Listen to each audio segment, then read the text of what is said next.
What's up, everyone? Welcome to the video. Today we're going to take a look at how to replace the battery in this Chevy remote key fob.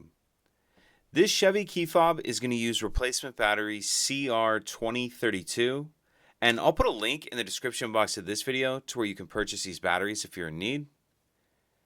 So the first thing I'm going to do is remove the emergency key that's in the bottom of the key fob.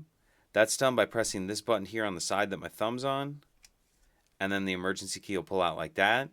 Now, if we hold the key fob with the buttons facing down and we take a look at the bottom of it, this is the slot here that emergency key slid out of. What I'm going to do is put the tip of the key in that slot, and then I'm going to pry up, and then it's going to pry this back cover off. So what I'm going to do is put just the tip of the key in, and then pry up like that on the back cover. Pull the back cover off, and then we see our battery right here. I'm going to grab a small flathead screwdriver or use something similar, and just to get under the edge of the battery and get it out of that holder. Grab the new battery, and we want to make sure that we're installing the battery with the plus side down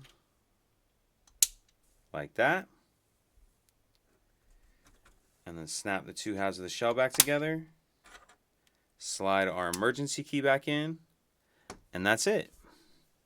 If you have any questions, please let me know. If you could take a second to like and subscribe, it helps us out, and I'd appreciate it. Thank you.